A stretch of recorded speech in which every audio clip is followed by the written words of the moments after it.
we are venturing forth into the European region. Oh my, it is 1 a.m. here in Australia. I'm fine for now. Nice. We'll see how we are in 5 hours, or even less than that.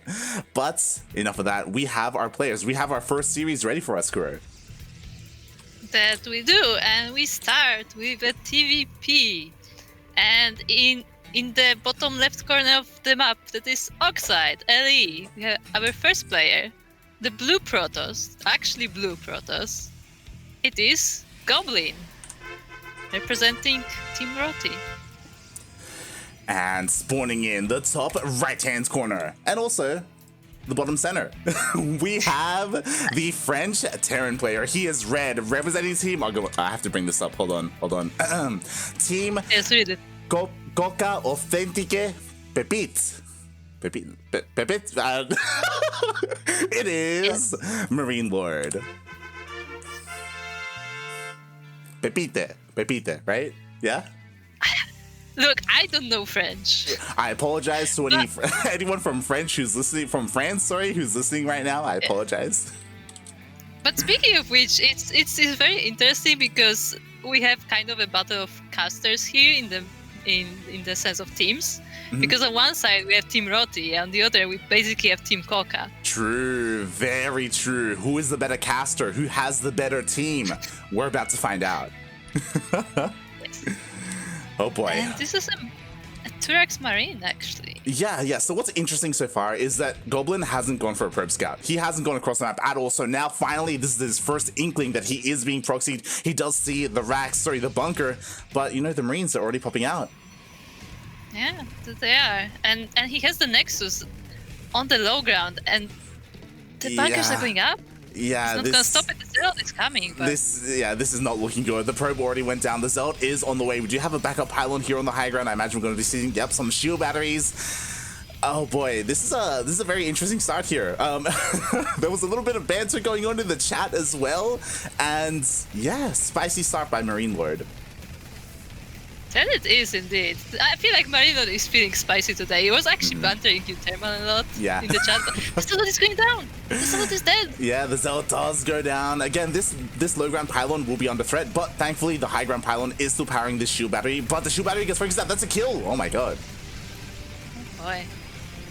Yeah, and there's one Stargate, another one on the way, but even with kiting, this is difficult. Yeah, exactly. It's going to be so difficult to deal with this. I mean, thankfully, this Stalker is dealing some damage. The shield battery is keeping him alive for now. Unfortunately, these shield batteries are out of range of overcharge, I believe, so that won't be available. Again, the Nexus, it's already lost all of its shields. It's starting to lose health. Yeah, I think the Nexus is going down, but the Stargate should eventually clean this up, but he has to make sure he actually micros them properly. Yeah. That's the problem, right? Like the Stalkers are already losing some health. The Nexus does go down. We see a follow-up here from Goblin, which is the Stargate, but I feel like it's already a little bit too late for the transition. Like it's soon, like MarineLorD, like the Nexus it's gone. Yeah, and he's going one by Stargate, when meanwhile, like MarineLorD already is making a Cyclone at home. Exactly. So what is the Stargate gonna do? Yeah, like already such an amazing start by MarineLorD, denying this base. Again, because there were two bunkers, sure, one gets salvaged, there's still another one to be so annoying for Goblin to expand. And MarineLorD, like, he's sitting back fine, CC's on the way, Cyclone's on the way. Yeah, the barracks, one is scouting, one is going home. Like, he has the time to chill right now. Mm-hmm. He be chilling. And we'll see what Goblin does with this. I do love that Goblin isn't going for an Oracle first, because as we saw, like, MarineLorD's ready for anything like that, right? So it looks like Goblin, he wants to bank up a couple of Phoenixes on his side of the map. Yeah, that's actually interesting. I wouldn't expect Phoenixes exactly. Like a Phoenix Stalker attack? Okay. I guess you can leave the Cyclones and the Stalkers clean up the rest. That can be a thing. I mean, there's a lot of value to be had with Phoenixes, whether it's picking up Cyclones, whether it's picking up tanks, sniping Ravens, sniping Vikings. There's definitely a lot that can be done here. Again, it isn't as committed as an Oracle, because again, if you don't deal damage with an Oracle, then like you just put yourself behind, right? Mm-hmm. Uh-oh. He's gonna meet the army. Oh no. Oh god, he does, and oh, the Stalker just barely manages to survive there. Does manage to get away from that lock-on. Yeah, it did break the lock on it. The Phoenix almost flew into the army as well, but it's fine. It's okay. Yeah, Goblin has to be so careful with these Phoenixes. Ay, ay, ay. Meanwhile, looks like that CC, that natural base, is landing for MarineLorD, immediately starting his third base. Yeah, very nice, very nice. I mean, he's definitely ahead in the economy after cleaning that Nexus on the other side of the map. Although, actually, it's not that much of a difference. Yeah, I mean... Goblin actually has more workers. Yeah, I think that's an important note, right? That Goblin, he didn't stop his worker production. He kept producing them even though he was stuck on one base, so he was able to Maynard later on. So yeah, Goblin, like he was able to take that proxy really well on the chin. And you know, he still hasn't lost a Phoenix, right? Was able to pick off a couple of workers. Yeah, so basically, like, the hell was like alright, but like he actually like came out quite even in the end. Yeah, and now the Phoenixes are now here to harass. And these Phoenixes are so dangerous. They they don't decide to lock on those Cyclones. Oh, does lose one. Yeah, that he does. I mean, the Cyclones are protecting the Natura pretty well. I'm not sure if main is as protected, but I don't think Goblin wants to try right now. Yeah, I mean, he could definitely go for that main. That's what he's going for. Again, so he could find some damage. Even if the Cyclones chase, he can pick them up and, you know, cancel that lock-on. I'm looking at the minimap if the Stalkers are gonna move in as the Phoenixes are distracting in the main. But no. Okay. Yeah. They're just chilling. They're just chilling right now. Unfortunately, Goblin doesn't have Blink. If he did, then maybe he could try and make some moves. Maybe, like, dive on top of the tank. But yeah, Goblin, he's switching that, or he's skipping that entirely and going straight into charge. Yeah, exactly. He doesn't have... Yeah, he's making the robo now. I was gonna say, he doesn't have a robo, so like he doesn't have a warp prism or anything. But he's getting that now, so maybe that would be actually very good to like warp in some zealots in the main.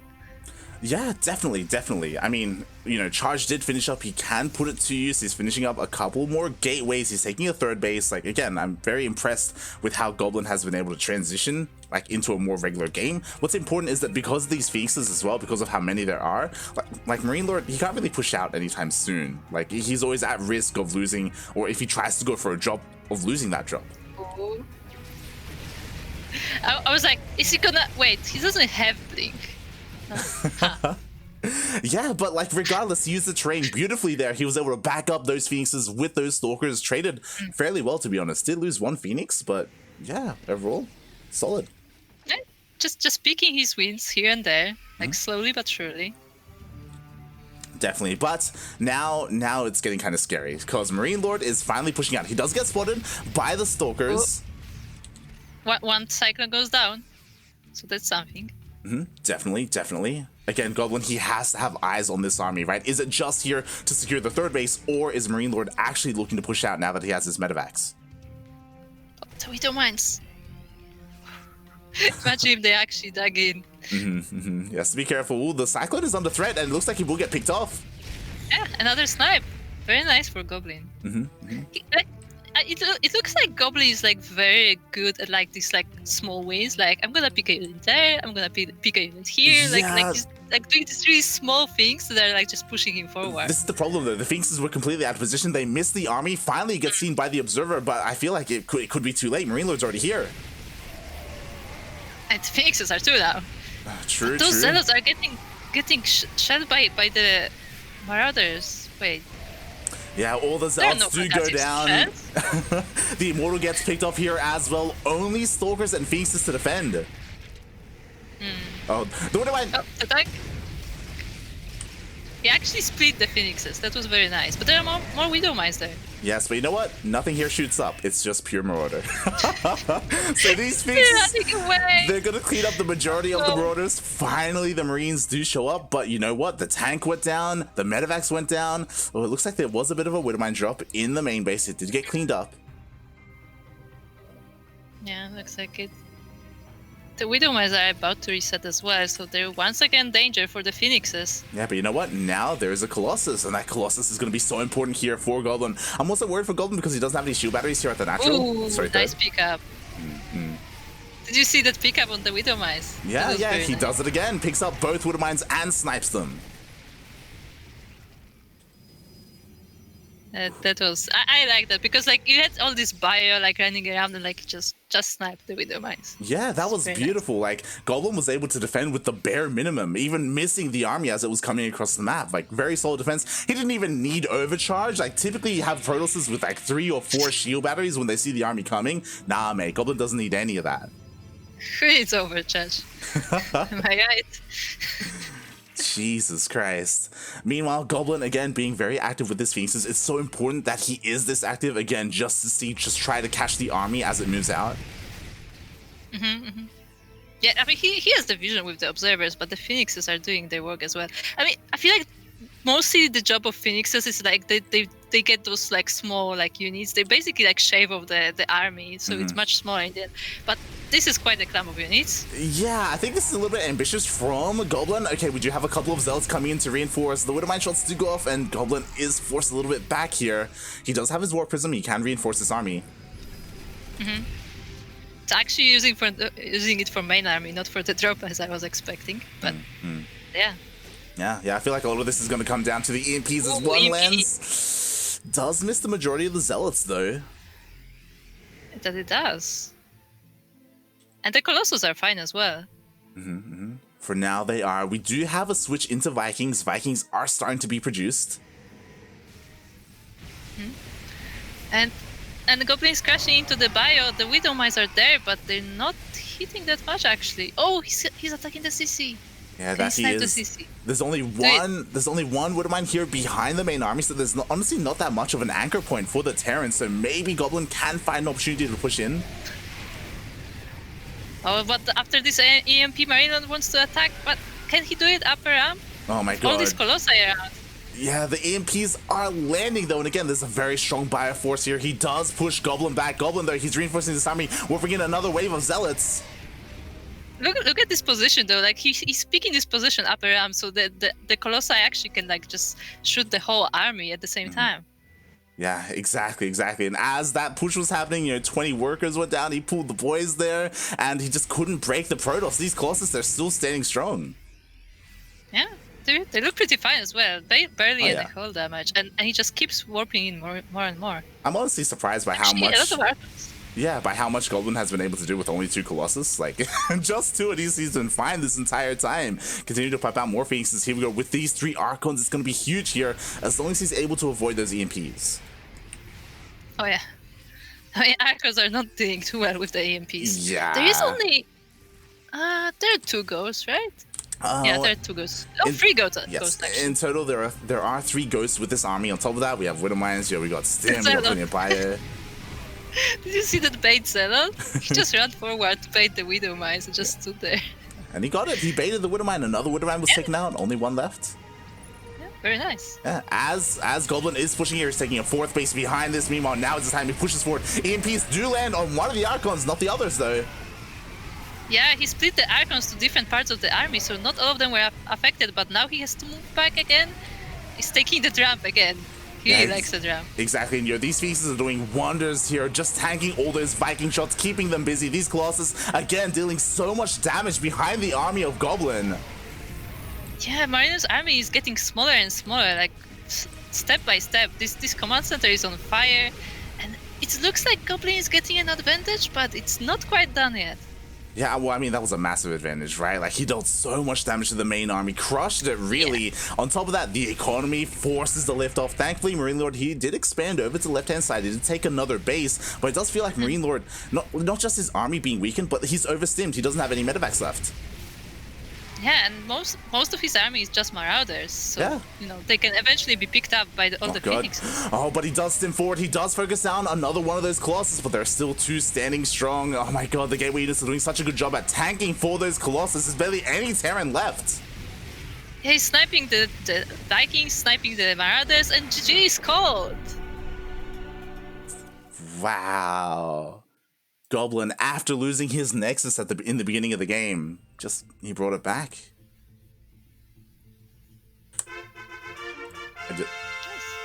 I just played the fanfare. Okay, so here's the thing. 9 out of 10 broadcasts. I'm the one doing production, so I can hear all the sounds. it's so like eerie to not be able to hear anything. It's so quiet on my side. I feel the same way when you're doing production and I'm casting and I don't hear the trumpets, I don't hear the fanfare. It's like something's wrong here. It's like I'm missing like... something. Again, for those.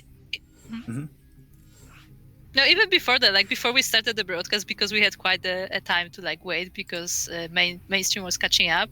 Like it was just so quiet, like only like the in-game music, and I was like, oh. Definitely. Meanwhile, I mean, shout out to our regulars who are dropping by as well, like Dastan and the Mega. Again, we do stream regularly for the past 2 weeks. We've been streaming every single day some StarCraft. We casted all of the DreamHack qualifiers.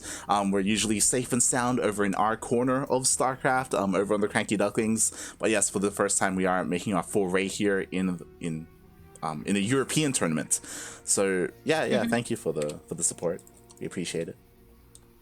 Yeah, like on Cranky Ducklings, we cover like the Asia/AU time zones. We cover the NA/LA time zones, but like EU is usually not something we can really do because of like just how the time zones work among the members of staff. Yeah. So for perspective, right now it's 1:30 a.m. And usually this is the time to sleep. But again, we were given the opportunity to do some of the European broadcasts, and we're like, you know what? Why not? Let's do it. Another added bonus is that after today's European group is, of course, Latin America, and we are very, very involved in the Latin American StarCraft scene. We would love to be involved in that broadcast, so we will be casting Jim Rising versus Paco Mike after the EU groups. Can't wait. Oh yeah. But enough about that, because we're still in Europe. This is Europe. This is still 5 p.m. CEST, and we are on 2,000 atmospheres. Where in the bottom left corner, once again, we have a blue Protoss representing Team Roti. It's Goblin. And spawning in the top right-hand corner of 2,000 atmospheres LE, we have the French Terran player. He is red, representing Team KAP, aka Coca Authentica Pepites. It is MarineLorD. Hold on. I had Google Translate on. Hold on. Pepites. Yeah. I got it. Pepites, nice. I'm not gonna lie. Before the game started, I looked up the name of the team, and I'm like, I can't French. I've heard about Coca's team, but I actually didn't know like the full name of it. I mean, look, you're from Poland, okay? You can understand. It's easier for you, okay? It's all Europe, right? It's all the same. Oh yeah, sorry, I forgot I'm from the country of Europe. Excuse me. Oh god. Meanwhile, as the game is getting underway, nothing too fancy going on, no proxies this time. I do appreciate that Goblin this time did go for a probe scout, just making sure everything is normal, everything is standard. Yeah, I mean, after the last game, you're like, oh, no, you're not doing this again. Mm-hmm. Exactly. So Goblin just making sure his opponents didn't go for anything cheeky. Meanwhile, likewise, MarineLorD also with his own SCV scout. And so far, I guess standard, we can call it. Just a 1-1-1. Just regular timings, more or less. Yeah, again, I do apologize to the people, so we typically cover basically everything Oceania, everything Southeast Asia, everything Latin American, most of North American. So when it comes to the European players, we're not that well versed. We barely cast any European events, so we're not too familiar with their play styles or their preferences when it comes to build orders. Like we recognize the players, and we more or less follow what's going on around them, but we don't necessarily have the time to watch their games and stuff. Yeah, unfortunately, we aren't able to watch those European-centric weekly tournaments, or most of WarD's events as well. They're at a pretty bad time for us. So yeah, if anyone in the chat has any insights, then let us know. I am familiar with a couple of them, like Euthermal, for example, and Hearthstone. When it comes to again the preferred play styles, but we'll see. We'll learn together. Yeah, it looks like Goblin is going for Phoenixes once again, which is not surprising, seeing the logo next to his base. Yeah, I mean, he's probably contractually obliged to go for Phoenixes every single game, even in like matchups that you wouldn't necessarily want to. I wouldn't be surprised. Yeah, that's probably part of the contract. I wouldn't be surprised. As these two Hellions trying to come in, and lifted, but the other one. Yeah, the other one is still dealing some damage. One probe goes down, a second goes down. Uh-oh. The good part is that this is not a blue flame Hellion. Oh, the probes! Did you see that? They almost all went into the line. I was like, no! Goblin! Thankfully, Goblin didn't sacrifice his probes to his opponents. Only 2 went down in the end, but still, that was a lot of damage done for only 2 Hellions, to be honest. Meanwhile, Goblin has to be careful. We have some Widowmines waiting for the Phoenixes. He's going around. He's gonna go. Is he? Okay. No, it's fine. We're good. He's baiting. No. He was trying to bait. Oh. And now he's going there.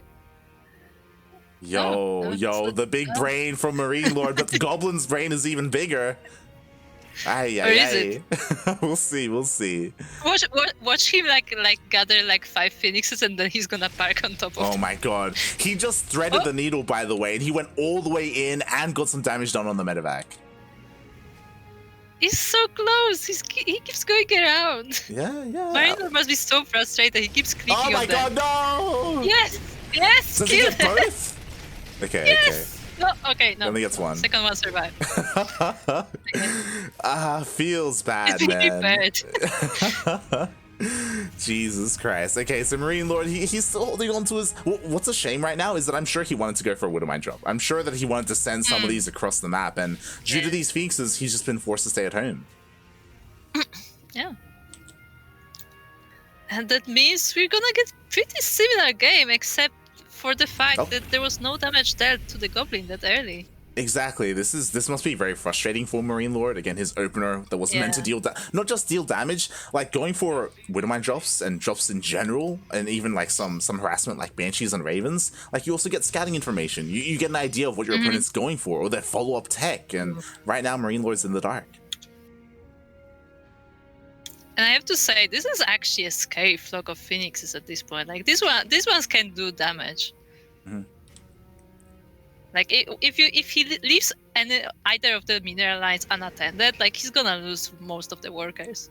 Exactly. Well, not just that, but again, like I'm sure MarineLorD would want to be active. Well, I'm sure Terran players in general would want to be active. And behind this Goblin, he's on 3 bases. He teched up to a robotics bay. We have Colossus on the way, extended thermal lance, like everything that you would want. And Goblin is even like being a little bit greedy in that respect because he barely has any gateway units. At the same time, it looks like there was maybe one Widowmine shot that went off here. Yeah, one Phoenix did shield go down. Damage though. Oh, sorry, one Phoenix. Okay. And this third base is under fire as well. No. Yeah, I mean, so far it's okay. You know, we do see MarineLorD. He is attempting to establish his 3rd base finally. Yeah, but this is why Goblin can't be greedy, because these Phoenixes are really keeping MarineLorD at home. Yeah. Like he can't move out of like 2 steps out of his base without being harassed by the flock. Very, very good Phoenix Smiker here by Goblin. And we'll see how far this will take him, because this is pretty scary if you're a Terran player right now. Like, more value, more damage being done here. Again, just keeping MarineLorD at home. And now, finally, we have those gateways being thrown down. We have our Forge as well as Twilight Council. We're going to see some upgrades. Like, this is, like, you just can't leave a Protoss alone like this. And MarineLorD knows that, so now, finally, he pushes out. Yeah, I was gonna say, we're gonna get some upgrades, but are they gonna be here in time? That said, there are 2 Colossi already up, so they should be able to deal with this mostly Marine army. Well, what's important to note is that Goblin did have the control of the Xel'Naga, so he did spot the army. That's why he did pull back. He's warping a couple of units. He does have overcharge. He does have a shield battery. And I believe because MarineLorD did get scouted by that Xel'Naga tower, he backs off. He doesn't commit. Oh my god, so smart. Look at this. Scouting oracle. Yeah. Yes. Yes. Beautiful. Oh my god. I'm not biased for Goblin, by the way. I just really appreciate where players are doing like this little like neat things. I just really appreciate that. Definitely. All right. Well, here comes the army once again, but like previously, Goblin did have control of that Zonaga, so he is aware where the army is moving towards. That's why he does rotate his own army towards his 4th base to protect it. MarineLorD just trying to rotate back and forth, find a way in without getting scattered, but Goblin is not letting that happen. He's waiting for Goblin's army to be out of position, but he keeps rotating between the bases, so Marino just can't find a moment. Yeah, to be fair, he did just clear both Zonaga, so right now Goblin is a little bit in the dark. He needs to send out his Phoenixes, so he does so. He has to be careful. Yeah, Marino gets locked on one of the Phoenixes, but that's not enough to kill it. And that's how Goblin gets all the information he needs. Yeah, but again, like, he does pull back from the Phoenixes, so MarineLorD does have an opportunity to try and rotate towards the 4th base. Once again, though, Goblin confirms where the army is. Yeah, and Goblin decides to clean it up. Yeah, he does. There were some mine shots on the Zealots, though. Yeah, he does pick off one of the Widow Mines. There's still 2 more behind this, so Goblin doesn't commit. Even though, honestly, I feel like he probably could. Unfortunately, I think so, yeah, he doesn't necessarily have the detection to pick up these Widow Mines. It doesn't matter. Yeah. Yeah. They do go off on the Zealots. They get cleaned up, and now MarineLorD is just forced back home. That's I feel like, I don't know if that was intentional, but it looked like Goblin moved away to wait for his upgrade to finish.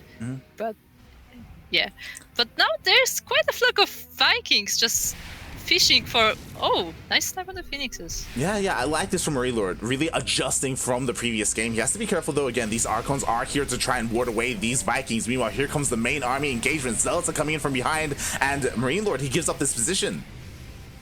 Yeah, he actually let him in through the choke, so Goblin can set up nicely in his base, but the AMPs go for.